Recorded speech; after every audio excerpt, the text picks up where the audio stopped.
c'est Marie. Et soit ça, j'y parle fort. D'habitude, je fais une petite intro bien montée, bien préparée, bien rédigée. Là, j'ai pas de notes sous les yeux. Ça va être du freestyle, mais je pense que pour cet épisode, c'est peut-être plus intéressant. Ça va être drôle. Je reçois la personne chez moi. On est dans un état normal, je vous rassure. Nous n'avons pas bu, rien consommé de particulier. Il sera sujet de beaucoup de choses.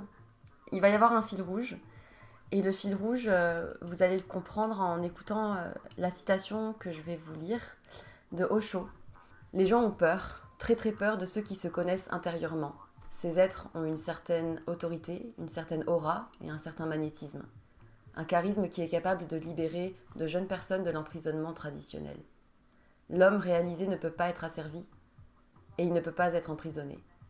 Chaque génie qui a découvert quelque chose en son intérieur sera difficile à absorber. Il sera une force perturbatrice. Les masses ne veulent pas être dérangées, même si elles peuvent être dans la souffrance. Elles sont dans la souffrance, mais elles y sont accoutumées.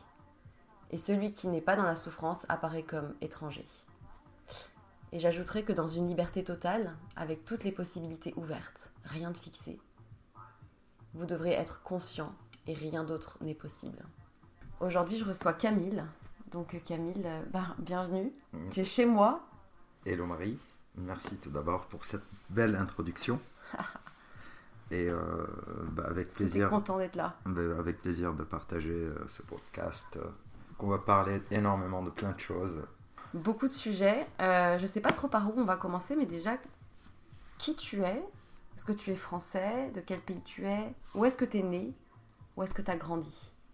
Pas plus de questions pour la première chance, ça va être fort beaucoup. D'accord. Moi, c'est Camille.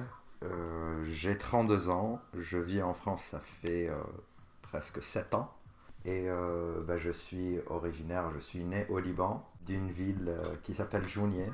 Et j'ai vécu jusqu'à mes 25 ans au Liban. Ensuite, j'ai décidé de venir en France. Et voilà, aujourd'hui, ça fait 7 ans que je suis là. 7 ans. Yes. T'as toujours été à Paris ?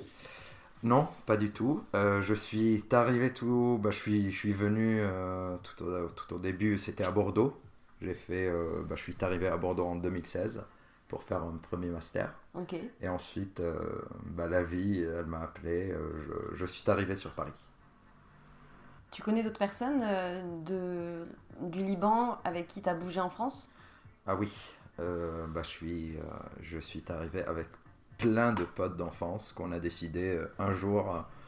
On était au Liban, après une grosse soirée, quoi. On se regarde, allez, on fait quoi ? Et on n'avait pas envie. On fait quoi dans la vie ? On fait quoi dans la vie, c'est ça. Et on se disait, on s'est regardé. Vous savez quoi ? Fuck, on va partir ailleurs, à l'étranger, dans un autre pays. Parce que c'était pas facile, la vie au Liban ? Si, elle est très belle. Notre vie, ma vie déjà au Liban, elle était waouh, c'était les plus belles années où j'ai grandi, ma culture. Je vivais très bien là-bas. On faisait tout. On était des grands malades, quoi, des fous, quoi, là-bas. Mais alors attends, avant d'en venir à où t'étais fou, oui. T'as été un enfant. Ben oui, j'ai grandi là-bas, quoi. Et tes parents, ils t'ont élevé comment ? Enfin, c'était des frères, des sœurs ? Ben oui, j'en ai une seule sœur. Et j'ai été élevé dans une petite famille. On était à 4, avec beaucoup d'amour, beaucoup de respect, beaucoup de famille, quoi. Tout le temps, avec beaucoup d'amour, voilà. Donc papa, avec un père qui était, il est décédé il y a 11 mois, mais c'est encore récent, mais avec une bonté, un super papa, quoi. J'arrive plus à trouver les mots là quand je parle de lui. Et c'est marrant parce qu'en fait on en a parlé un peu, enfin on en a parlé beaucoup même. Ouais. Et en fait on a les mêmes papas, genre. Exactement. On a le même caractère, le même type d'un papa, quoi. Genre curieux, mais en même temps qui a mis du temps à découvrir les choses. Et du coup, nous, on est là avec nos trucs et on leur fait découvrir des trucs. Et eux, ils nous ont aussi enseigné la vie, l'amour. Donc, papa, dédicace, je sais que tu m'écoutes. Ouais. Et qui ont la tchatch, qui s'arrêtent pas de discuter, qui veulent refaire le monde, qui sont très charmeurs, très... Bref, on a les mêmes papas, donc c'était assez marrant de se rendre compte de ça. Oui, Et, je pense le même parcours, même des papas, leur parcours, on a déjà discuté tous les deux, comment ils ont arrivé, comment ils ont élevé la famille, le centre de la famille. Moi, je pense qu'on a déjà parlé pas mal de choses et je valide quoi. Il est super il papa aurait quoi. fallu qu'ils se rencontrent, mais bon. Mais oui, dans Peut-être une autre vie, dans une autre on vie. est d'accord. On est d'accord. Ouais. Et pour revenir à notre sujet, avec aussi une mère, une super mère, une jolie maman avec beaucoup d'amour, Libanaise. libanaise. Elle a grandi dans une famille très riche, elle était très... tu vois, mon papa, il était très... À l'époque, il avait même pas un job, il a construit son empire tout seul, mon papa. Et avec ma mère, ils ont vécu une vie, mais wow, de 30 ans, beaucoup d'amour. Mais toi, t'as eu une vie de ouf, en fait. Parce que c'est ça, en fait, c'est ça que je veux prévenir. Cet épisode, il sera peut-être en plusieurs épisodes. Parce que je sais pas jusqu'où on va aller de discuter. Tellement il y a de choses à dire parce que t'as eu une vie. Oui. C'est très bizarre, mais on en viendra peut-être. En tout cas, t'as eu une vie de dingue. Et en même temps, non. C'est juste que t'as fait des choix, t'as poussé des portes, t'as osé aller faire des trucs différents. Juste différents, pas dans la norme. Et comme je pense qu'à l'intérieur de toi, tu cultivais des trucs à l'intérieur qui étaient prêts à exploser, on dira à la fin, après, comment on s'est rencontrés, dans quel cadre on s'est croisés, et pourquoi, en fait, j'ai direct su que t'allais venir sur le podcast. Genre, les 2 premières minutes où je t'ai parlé, je savais qu'il fallait qu'on fasse un podcast ensemble. Et donc, t'as grandi au Liban, et tu m'avais raconté que tu faisais des bêtises. Tu grugeais le système. Pourquoi ? Quoi ? Qu'est-ce que t'as fait ? Atypique. Je voulais toujours être la personne atypique.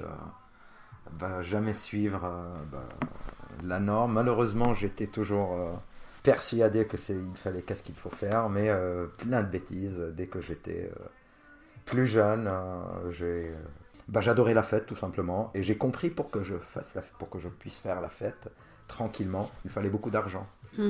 Et mon papa, c'était quelqu'un qui avait beaucoup d'argent, mais qui était bien, mais tu vois, donc j'étais pas gâté. Et donc il fallait aussi que moi je cherche à droite et à gauche si j'ai envie de mener cette vie que je voulais, avec plein de bêtises, beaucoup de pleasures. Donc on est toujours amené à faire plein de choses. Et donc j'ai décidé de commencer, la chose la plus simple, c'est de travailler derrière les bars, tout simplement. Et donc j'ai commencé à travailler, j'ai appris tout seul, et j'ai commencé par contre avec Elias, c'est la première personne qui a goûté tout. Mais donc t'as dû faire des bêtises pour en avis, c'est ça la bêtise ? Non, pas du tout, c'est là comment ça a commencé, comment je me suis lancé, c'est devenir barman. Et après, j'avais 18 ans, j'étais barman, et les bêtises, c'est là que ça a commencé. À gogo, allez barman, on commence une vie où je faisais beaucoup d'argent. Barman au Liban, t'es très bien payé. Voilà, donc je viens d'une famille où mon papa, donc il me payait tout. L'école au Liban, c'est un peu différent. Donc il te paye l'école, la voiture, ton université. Donc les papas, la famille, ça s'implique beaucoup, énormément. Et déjà, je prenais beaucoup d'argent de mes parents, et ils ne savaient pas que je bossais en tant que barman. Déjà, la plus grosse bêtise de ma vie, que mes parents, et j'avais une vie cachée, mes parents, ils ne savaient pas qui suis-je, qui j'y étais, c'est qui Camille. Ils pensaient que Camille était une autre personne, et qu'ils ne comprenaient même pas comment ce mec-là, il pouvait vivre toute sa vie comme ça. Et au bout d'un moment, mais après quelques années, mes parents, ils ont su que moi, j'étais barman, et c'était toujours l'histoire que je bossais juste les vendredis et les samedis. Sauf que moi, je bossais toute la semaine, quoi. Et la plupart du temps, je rentrais jamais chez moi, je rentrais jamais chez mes parents. J'avais un petit chalet dans les montagnes au Liban, car à l'époque aussi, je suis devenu moniteur de ski au Liban. Il a eu 5 vies, le mec, genre. Et là-bas, c'est facile, tu vois. Mais tu sais que c'est avec toi, j'ai appris qu'on pouvait faire du ski au Liban. Oui, au Liban, il n'y a pas de désert, il y a de montagnes, il fait froid, il y a les 4 saisons. Il fait chaud aussi, il y a les 4 saisons, quoi. Ouais, c'est le petit cliché, quoi, que tu peux faire. Donc t'étais barman et moniteur de ski. Exactement. Et tout cet argent, alors, où est-ce qu'il passait ? Tout cet argent, la drogue déjà, madame, les chalets, j'avais un chalet dans les montagnes, un autre chalet au bord de la plage, tu vois, les quatre vraies saisons, il faut plonger. T'avais quel âge là, 20 ans? J'avais 19 ans, 19, ouais, 18, 19 ans. On n'a pas eu la même vie, gars. À 18-19 ans, ouais, j'étais barman et moniteur de ski. J'avais 17 ans, j'ai commencé à faire... J'étais moniteur de ski, en fait, je séchais mes cours pour que je montais faire de l'argent, pour que je gagne de l'argent à l'époque. Mon père, il me déposait à l'école et moi, je me cachais, tu vois, je rentrais pas dans l'école.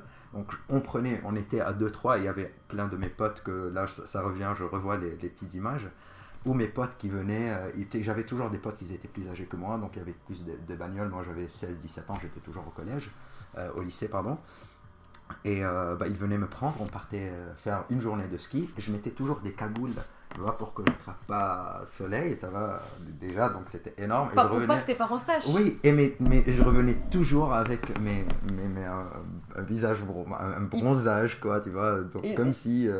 toujours je trouvais des excuses, ou bien je rentrais pas chez moi, ou bien j'avais toujours des excuses pour que... Mais alors, quand tu dis drogue, du coup, ça veut dire fête? C'était plutôt pour ta consommation avec tes potes? C'était dans quel cadre en fait, que tu consommais? La drogue, c'est parti dans un long délire en plus. Je suis tombé sur la cocaïne. La cocaïne? Ouais, donc au Liban, c'était la drogue à la mode, on va dire entre guillemets. Tu vois, c'est tu prends la coke, quoi, tu vois. Et tout le monde là va prendre la coke, on est d'accord, quoi. On est d'accord, je sais pas, j'y vis pas. Il faut pas qu'on se mente, tu vois. Il faut pas. La plupart des jeunes, presque. Ou bien, je peux dire, tout mon entourage. Et ok, bon. Apparemment, c'est mon entourage, car je connaissais pas l'autre vie des autres. Oui, donc, bon. On peut pas généraliser, mais on suppose. Voilà, on suppose. Et travailler barman, travailler moniteur de ski, ça génère beaucoup d'argent, beaucoup d'argent. Je pouvais pas dire à mes parents que je fais assez d'argent, quoi. Je savais pas quoi faire avec l'argent, des fois. Et une fois, ma soeur qui pensait que moi j'étais un dealer, tu vois, je suis rentré, et donc là, non, ça a pété, quoi. Donc, drogue, quand je disais drogue, quand je travaillais en tant que barman, malheureusement, mon manager, c'était mon dealer. Donc, imagine, tu arrives au boulot à partir de 18h. Tu dois ouvrir ton bar, car moi j'étais barman, et donc j'étais barman avec, au bout d'un moment j'ai bien progressé, donc je travaillais avec des trucs de high level, toujours avec des fruits, des légumes, donc je suis devenu mixologue, quoi. Et donc j'ouvrais le bar, et le manager qui vient, il me balance 2 grammes de coke, quoi. Allez, tu me payes la fin de la soirée, quoi. Déjà, toi, tu bosses le soir, tu as 2 grammes de coke. Et j'avais un meilleur pote. C'était mon meilleur ami pendant 3-4 ans, qui s'appelle Cédric. Et Cédric, c'était comme mon bodyguard. Il faisait 1m80, très grand, le mec. Il m'aimait beaucoup. C'était mon petit... c'était la personne que j'ai passé les plus belles années avec lui. On bossait toujours dans le même bar. Et il nous recrutait toujours tous les deux. Et avec Cédric, c'était le mec qui m'a fait rentrer dans tout ça, quoi. Tout simplement. Qui prenait beaucoup de drogue. Il était gourmand. Il mangeait beaucoup, il avait besoin de plaisir. Tout. Plaisir, toujours. Drogue, plaisir, il associait les femmes, voilà, ouais, ok. Voilà, les femmes, les meufs, le street de cabaret à Marmelten, à Jounier, c'est juste à côté de chez nous, donc c'était à 5 minutes de là où on bossait toujours. Il y avait un petit old souk, c'est la baie de Jounier, quoi, au Liban, et le casino du Liban, c'est à Jounier, c'est à 5 minutes, quoi. Et juste au-dessous, c'est un grand street que des super nightclubs. Que tu vas là-bas, tu payes 100, à l'époque c'était $100, et tu rentres, tu fais ta vie, toi, tu as tout ce qu'il faut, quoi. Mais moi, c'était pas trop tu vois, le truc qu'on faisait, quoi, mais c'était toujours la drogue. Ouais, mais ça faisait partie, quoi. Toujours, on finissait des soirs à 4h du mat'. On partait vers un cabaret, on finissait après le cabaret vers le casino, tout ce qu'on a fait de l'argent. Et être barman au Liban, ça faisait beaucoup d'argent, quoi. Aujourd'hui encore? Aujourd'hui, je pense que c'est un peu moins, tu vois, car tous les fêtards, déjà, après la crise, ce qui se passe au Liban, je pense ça fait dès 2019-2020, tous les potes libanais, t'en trouves de moins en moins au Liban, quoi. Tu les trouves partout dans le monde. Oui, ils partent travailler. Voilà, donc ils partent pour les études, pour les masters. Ensuite, il y a eu une grande crise, l'explosion de Beyrouth, tu vois, il y a eu plein de choses que tous les potes, déjà, tous mes potes, tu vois, c'est mon entourage, des personnes qui sont éduquées, entre guillemets, tu vois, qui ont passé des études. Donc, ils peuvent partir faire des masters, bosser. Tu vois, Mais j'en avais parlé avec quelqu'un qui me disait qu'il y avait beaucoup ce truc-là en fait, au Liban où les gens ont cherché à finalement, ces dernières années, s'échapper du pays et de la situation. Et du coup, finalement, il y avait beaucoup d'étudiants et de jeunes Libanais, mais partout dans le monde. Ouais, exactement. Et non, c'est marrant, mais non, je vois... C'était une manière de s'échapper, mais à ce moment-là, tu étais encore dans le secteur de la drogue, la fête et tout. Oui, à fond, quoi. T'avais pas du tout démarré de process, genre spirituel, pas du tout. T'étais vraiment... Ah non, pas du tout. À l'époque, c'était juste... je partais à la fac, je partais à la fac d'architecture en plus. Je payais des gens pour qu'ils me fassent mes projets d'architecture. J'adore. À la base, donc j'ai un diplôme d'architecture. En plus, j'ai fini en architecte d'intérieur. Ok, tu vois, mais je payais pour les gens pour qu'ils me fassent mes projets. Et moi, je faisais ma vie tranquille dans les bars le soir, drogue, de la cocaïne. Je donnais de la cocaïne presque à tous mes profs. Mais non! Mais je te jure, presque tous mes profs, ils venaient prendre de la drogue avec moi le soir, là où je bossais. Et bah, on revient pour l'enchaînement. Mon manager, c'était mon dealer. Donc il y avait toujours assez pour tout le monde. Oh, pour putain. toujours.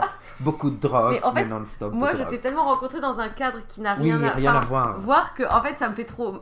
Oui. C'est genre, tu sais, j'imagine, et c'est trop drôle parce qu'en fait, là, vous nous écoutez, vous me connaissez un peu sous un angle, mais vous pouvez pas non plus imaginer tout ce qu'il y a, tout ce qui s'est passé, tout ce que j'ai vécu, parce qu'en fait, vous pourriez pas une seconde imaginer. Donc en fait, c'est ça que j'adore dans le fait de faire des podcasts avec des gens que je rencontre ou autres, c'est que derrière l'image, le statut, le papier, il peut s'être passé tellement de choses de ouf, et même à travers un réseau social sur lequel tu vois une image, mais ça dit pas tout ce qu'il y a derrière. Et vraiment, c'est pour ça que j'ai ce truc de... Vous qui nous écoutez, je suis sûre que vous avez aussi tous un truc, une histoire, et c'est ça que j'aime raconter, que j'aime partager, parce qu'en fait, c'est aussi à travers ces histoires-là, et surtout la tienne, qu'il y a énormément de leçons, et que je trouve qu'il y a énormément d'apprentissage à avoir, à condition de s'en saisir, parce que tu t'en es saisi. Oui. T'es arrivé en France donc après tout ça. Après tout ça, en fait, pour la petite switch truc... de passer en France. Oui, en fait, tout simplement, j'ai décidé de venir là avec les potes pour faire plus de bêtises, quoi, tout simplement, quoi. Et la France, ça représentait quoi? Tout simplement, au Liban, c'est un pays francophone aussi, donc on parle tous français, donc on a une belle image de la France, pourquoi pas la France? Ça va, on continue. Déjà on parle français, donc c'est facile, c'est faisable, quoi, pourquoi pas? Et tout simplement, c'est pour s'échapper à la vie. Moi je voulais pas bosser, en fait, je voulais encore faire la fête, et vu que mon papa, il me finançait, quoi, c'est bon, quoi, Camille, t'as un feu vert, quoi. Et tout l'argent que j'ai fait tout au long, jusqu'aux mes 25 ans au Liban, depuis mes 18 jusqu'à 25, j'en ai rien, mais rien du tout. J'ai juste... j'ai tout cramé. Tout cramé, tout. Même, j'ai plus de bagnole, j'ai cramé même ma bagnole en arrivant avant. Donc j'ai détruit tout. Tu vois, comme si j'avais accès à beaucoup d'argent, et j'ai tout détruit. Et là, je regrette rien. Je suis tellement content comment j'ai pu faire ce changement, comment j'ai pu changer énormément et partir faire des bêtises d'un mec. Tu penses qu'il y en a des gens qui ont été dans ta situation, qui ont continué là-dedans? Mais oui, ils sont là toujours dedans. Et ça me fait mal au cœur à chaque fois que je revois ces personnes-là. C'est des gens hyper proches à moi, qu'on a le même tatouage, tu vois. C'est des gens qui sont hyper proches à moi. Et quand je les revois, j'ai honte, j'ai mal au cœur. Et je sais, c'est moi. Car moi j'ai bien, c'est moi qui les a influencés, tu vois. Je me suis lancé dans travailler dans les bars, et tous mes potes, ils venaient tous les soirs chez moi. Parce qu'au départ, ils n'étaient pas dans ce milieu-là. Non, en plus, c'était la découverte. On avait 18-19 ans, quoi. Donc à 18 ans, c'est encore, on est flou, on connaît pas, tu vois. On est en train de découvrir. Mais peut-être que heureusement que tu avais eu la structure éducative et familiale pour être en capacité de faire ce travail de réveil et de ok, attends, est-ce que c'est vraiment vers ça que je veux aller C'est ça, et je me suis vu tellement, j'ai pleuré il y a plein de fois où je rentrais, où je pleurais j'étais pas bien, tu vois, je me rapprochais de Dieu de temps en temps, j'essayais de faire de tout pour que je sors après 2-3 ans de mes full addict, j'étais au Liban, quoi. Je me levais le matin, je prenais une trace de coke et je continuais ma journée, quoi. Je partais à l'école, je conduisais, je prenais de la trace, une trace en conduisant, mais il y avait zéro respect, quoi. Tu vois, on buvait en conduisant, c'était... Mais non, mais la folie, quoi, c'est pas normal, quoi. Là, aujourd'hui, si je repense, je sais pas comment j'ai pu rester en vivant, je suis toujours vivant, moi, après toutes ces petites histoires avec... toutes ces conneries, toutes les fois où j'étais bourré en train de conduire, en train de faire... Non, mais... Et tu revois tout ça, et tu vois, aujourd'hui, t'es là... Qu'est-ce qui s'est Mais passé? qu'est-ce qui s'est passé? Et là, en parlant, juste,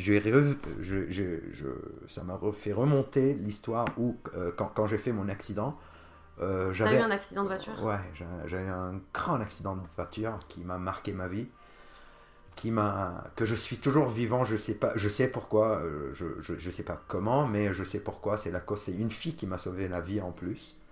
En fait, je rentrais chez moi, c'était le dernier soir. Et pour ce petit truc, c'est un truc un peu qui me fait remonter un truc spirituel. Que moi, je crois, au Liban, il y a un saint qui s'appelle Saint Charbel. Et Saint Charbel, c'est un saint qui est très connu au Liban, qui a fait plein de miracles partout, dans tout le monde.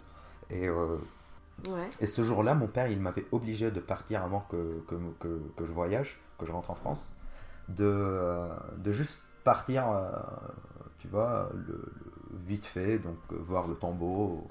Moi, j'ai accepté au bout d'un moment. Mon père, il n'arrêtait pas de râler, quoi, donc j'ai dit oui. Je suis parti et mon papa, il m'avait mis une petite croix de Saint-Charbel.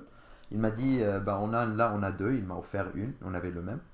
Et le soir même, je suis parti, j'ai bu, j'ai picolé. En rentrant, j'ai pas pu, je suis pas arrivé chez moi. Tout simplement, mon 4x4, j'avais un grand 4x4 qui est tombé, mais l'autoroute, il a fait, mais j'ai tourné 2 fois sur l'autoroute, une autoroute de 120 degrés, de 120 km. Et je me suis retrouvé, mais la voiture à l'envers, les pieds dans l'air, je sais rien du tout, j'étais dans un choc.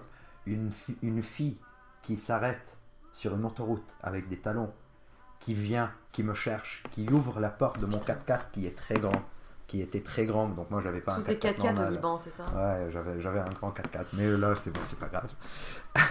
C'est elle qui m'a retiré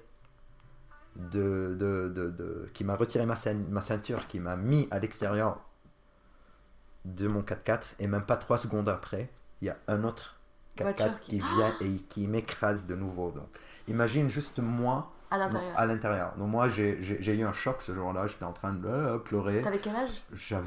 Non, j'étais en France là, j'avais 28 ans, mais j'étais donc en vacances. D'accord, ok. J'ai pris des vacances, quoi.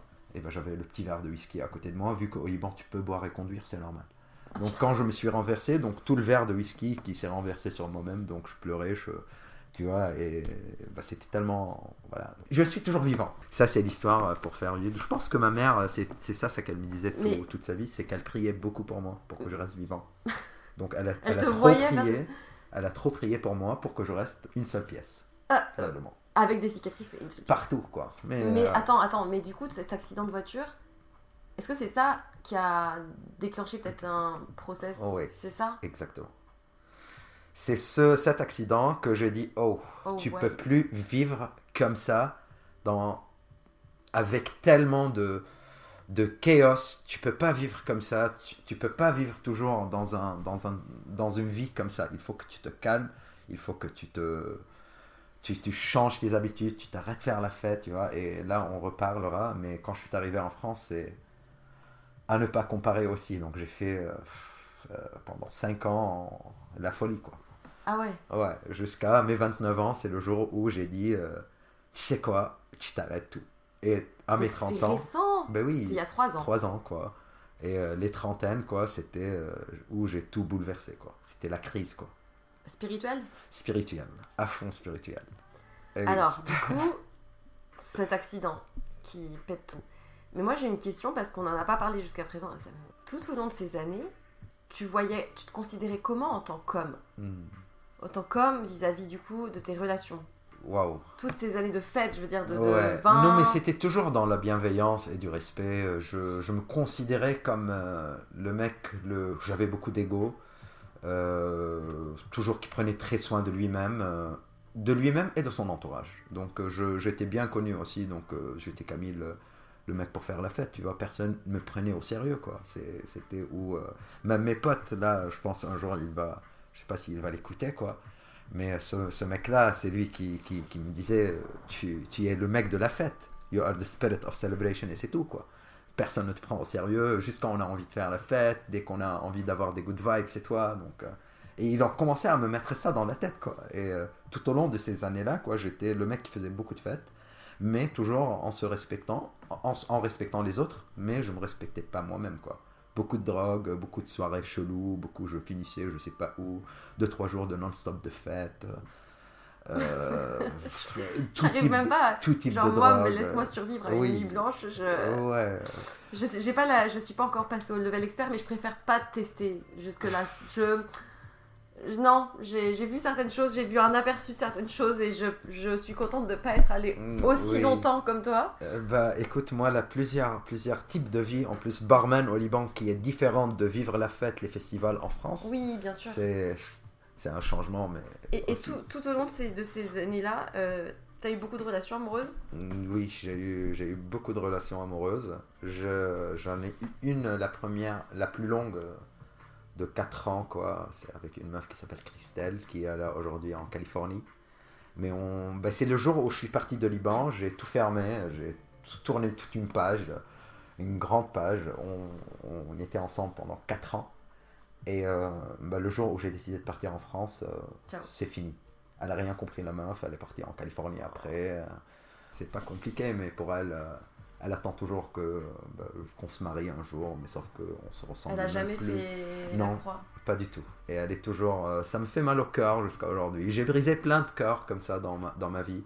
Aujourd'hui, je suis conscient, je prends soin, car j'étais tellement... Je m'en foutais, quoi.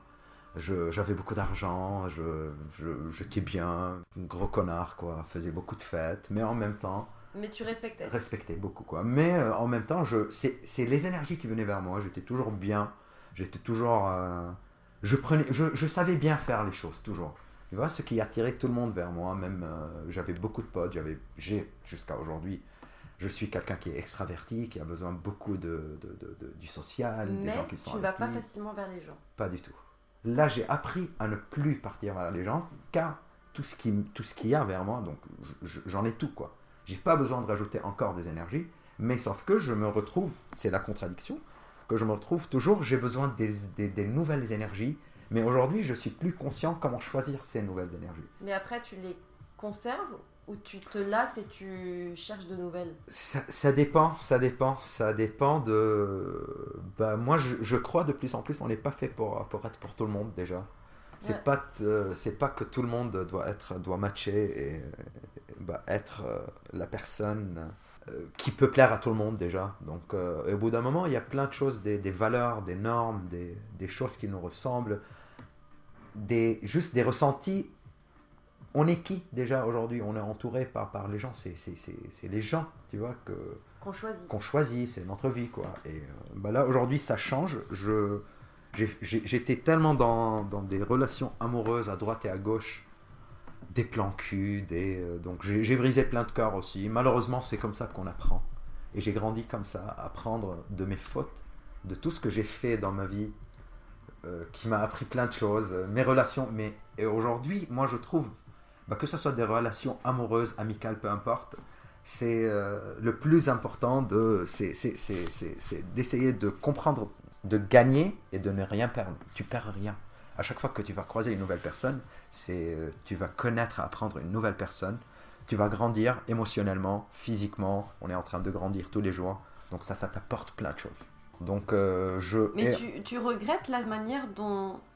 justement, cette personne qui s'en remet pas, entre guillemets, est-ce que tu regrettes... Enfin, comment tu vois les choses aujourd'hui? Est-ce que tu aurais fait différemment avec ton regard d'aujourd'hui? Ou pas? Ou est-ce que c'est elle qui avait finalement trop de blessures et qui, du coup, de toute manière, tu pouvais rien faire? Je pouvais rien faire. On était dans 2 continents différents. Déjà, c'était trop loin. Et bah, tu vois, l'attirance, au bout d'un moment, ça m'attirait plus de moins en moins. Et je trouve que j'ai tellement grandi et j'ai tellement changé que on matchait plus, quoi. Hmm. Et au bout d'un moment, là, ce qu'elle est en train de vivre, c'est ce que moi j'ai vécu il y a 5 6 ans. Elle vit dans le chaos que moi, Ah, que je le vivais quand t'étais avant, dans la quoi. période à fond, Ouais, elle fait ça là. ouais. Et mais elle, pour elle, avant, c'était bah, tu fais quoi, tu te changes, tu es trop dans la drogue, il faut pas. C'était ma voisine. Et on est restés ensemble au Liban 4 ans. C'était ma dernière relation au Liban, sérieuse, avant que j'arrive en France, quoi. Mais avant, même, j'avais aussi pas mal des petites relations. Je regrette, oui, car je savais pas quoi faire. Donc c'était comme ça, toujours. Ouais. On apprend de nos erreurs, quoi.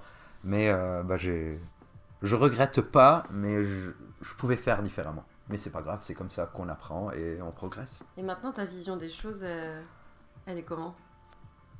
Ça Parce que dé- du coup, t'as eu des apprentissages avec cette risque de la mort. C'est ça qui t'a un peu secoué et que t'as dit, ok, je ralentis. Donc tu t'es plus concentré sur toi, tu t'es Yes. plus renfermé. Pas du tout. En plus, il y avait le Covid. C'était après le Ah oui. Covid. Après, donc on est tous. Bah, j'ai repensé. J'ai pris de recul. Ma carrière déjà. Donc moi, pour que je te vite fait, moi j'ai fait des masters dans le management, dans le commerce international. Rien à voir avec mon diplôme Architecte. d'architecte. J'ai mis de côté tous les 5 6 ans que j'ai entre guillemets pas galéré, quoi. Ouais.